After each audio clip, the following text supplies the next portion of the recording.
ہے کہ جب حضور مسجد نبوی سے باہر نکلتے ہیں تو آگے حضرت عمر و ابو بکر رضی اللہ تعالی عنہما کھڑے ہیں، چہرے کے اوپر عجیب اداسی ہے۔ کہا عمر ابو بکر اس وقت کیوں کھڑے ہو؟ عرض کی حضور بھوک نے گھر میں ٹکنے نہیں دیا، ہم نے چاہا حضور کا چہرہ دیکھ لیں تو کچھ پیاس بجھ جائے، کچھ بھوک مٹ جائے۔ حضور نے فرمایا میرا حال بھی یہی ہے، جس چیز نے تجھے گھروں سے نکالا ہے وہی چیز مجھے گھر سے نکال لائی ہے۔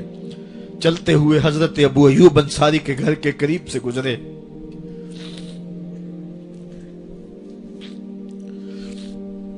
حضور کی خوشبو پا کے وہ باہر آ گئے۔ عرض کی بندہ نواز آج میرے مہمان نہیں بنتے؟ حضور نے کہا تمہاری مرضی۔ گھر لے گئے، چٹائی بچھائی، حضور کو بٹھایا، گھر والوں کو بکری کا بچہ ذبح کر کے دیا، کہا جلدی جلدی کھانا تیار کرو، میرے آقا کو بھوک لگی ہوگی۔ یہ کہہ کے واپس آئے، حضور کے پاس بیٹھے، نظر چہرے پہ پڑی تو گھبرا گئے۔ نکاحت کے آثار اتنے واضح تھے کہ سمجھ آ رہی تھی کتنے دنوں سے حضور نے کچھ نہیں کھایا۔ اٹھ کے باغ میں چلے گئے، کھجوروں کا خوشہ توڑا، حضور کے سامنے رکھا، کہا بندہ نواز جب تک کھانا تیار نہیں ہوتا یہ کھجوریں تناول فرمائیں۔ تھوڑی دیر کے بعد کھانا دسترخوان پہ لگ گیا، حضور سے عرض کی گئی حضور آئیں کھانا تناول کر لیں۔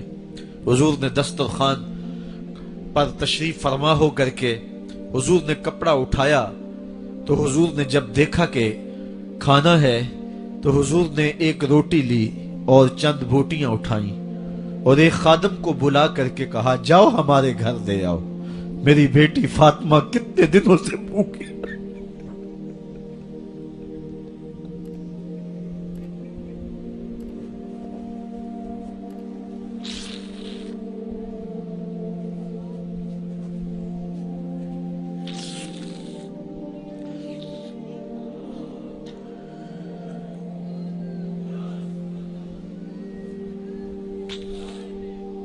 کہا جاؤ ہمارے گھر دے آؤ، میری فاطمہ کتنے دنوں سے بھوکی بیٹھی ہوئی ہے، مال کے کونین ہیں گو پاس کچھ رکھتے نہیں، دو جہاں کی نعمتیں ہیں ان کے خالی ہاتھ میں۔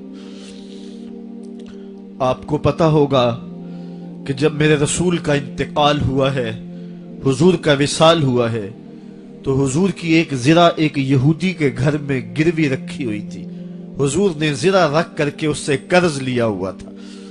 یہ اسلام کی غربت کی کہانی ہے، اور پھر اللہ نے اسلام کو امارت کے رنگ بھی دیے۔ آؤ تمہیں کہانی سناؤں، حضرت عدی بن حاتم روایت کرتے ہیں، صحیح بخاری میں روایت ہے۔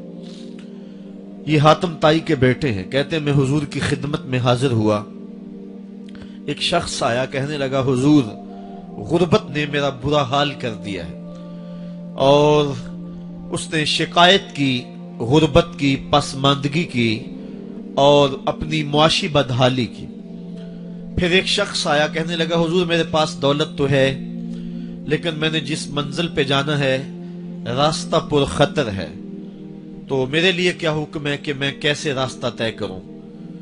تو یہ دو لوگوں نے یہ باتیں کی تو حضرت عدی کہتے ہیں کہ حضور نے روئے سخن میری جانب موڑا اور میری جانب مخاطب ہو کے کہا عدی تو نے ہیرا دیکھا ہے؟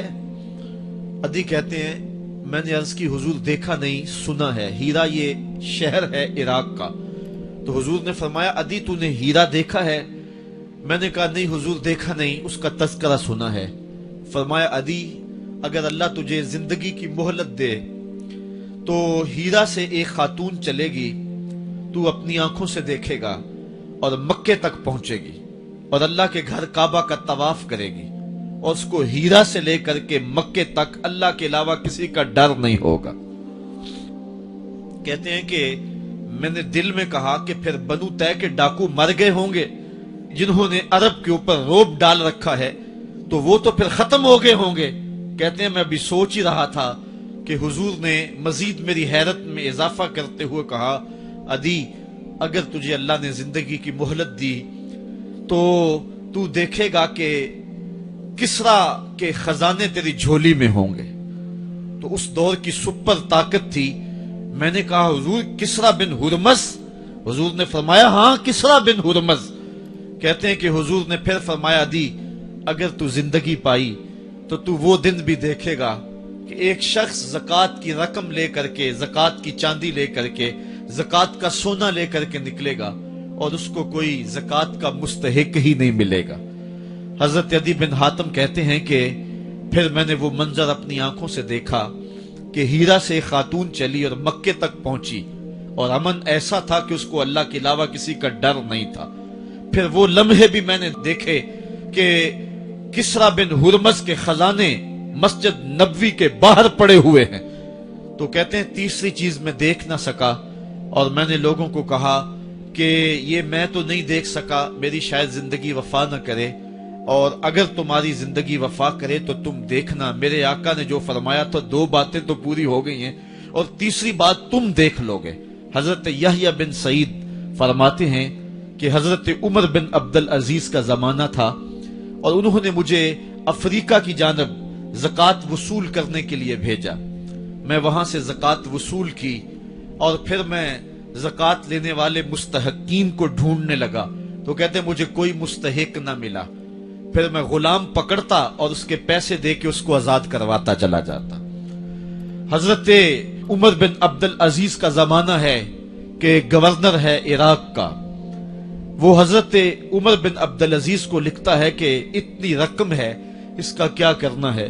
तो उमर बिन अब्दुल अजीज कहते हैं रकम लेके यहां ना आना, वहां इराक के लोगों में बांट दो, जो ज़कात के मुस्तहिक हैं उनको तकसीम कर दो। तो गवर्नर लिखता है जो मुस्तहिक है उनको दे दी, अब कोई मुस्तहिक नहीं रहा तो मैं क्या करूं। तो हजरत उमर बिन अब्दुल अजीज कहते हैं जो मकरूज हैं उनका कर्ज उतार दो। तो कहते हैं कि हाँ कर्ज भी मैंने उतार दिया है, रकम फिर भी बच रही है, क्या करूं। तो हजरत उमर बिन अब्दुल अजीज ने फिर लिखा जो शख्स शादी करना चाहते हैं उनका हक मेहर अदा कर दो। मैंने कहा कि वो भी कर दिया है, रकम फिर भी बच गई, अब क्या करूं। तो हजरत उमर बिन अब्दुल अजीज ने मुझे लिखा कि जो गैर मुस्लिम हैं जिन्होंने टैक्स दिया हुआ है, जितना टैक्स दिया है उससे दुगने पैसे उनको कर्जे में दे दो और उनको कहो जाओ इसका कारोबार करो, खेती बाड़ी करो, और साथ उन्हें यह भी कह देना कर्ज की फिक्र ना करना और ज्यादा इसमें परेशान ना होना, जब दे सकोगे दे देना। ये दौर भी फिर इस्लाम ने देखा और ये घड़ियां भी देखी जब चिथड़े पहने हुए थे, जब पैबंद लगे लिबास पहने थे, जब पेट में डालने के लुकमा भी नहीं था। अल्लाह का दीन उस वक्त भी गालिब था और जब गलियों के अंदर रेशम बिखरा हुआ होता था कोई उठाने वाला नहीं था, दीन उस वक्त भी गालिब था। दीन का गालिब होना या ना होना इसका ताल्लुक जो है वो मालो दौलत से नहीं है। इकबाल कहता है कि जवाल बंदाए मोमिन का बेजरी से नहीं, मोमिन का जवाल बेजरी से नहीं है बल्कि इसका सबब कोई और है। वो सबब ढूंढना है कि हम दुनिया में रुस्वा होके क्यों रह गए, हम जमाने के सामने तमाशा क्यों बन के रह गए।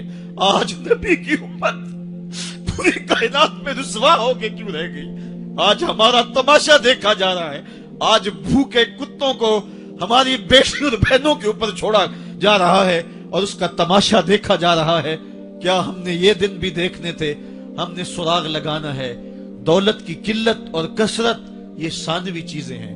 हमने तारीख में देखा है हम कभी माली तौर पे कमजोर थे, रुस्वा नहीं हुए हैं। माल ज्यादा हो गया, रुस्वा नहीं हुए हैं। रसवाई के सबब कोई और हैं। आइए तुम्हें कहा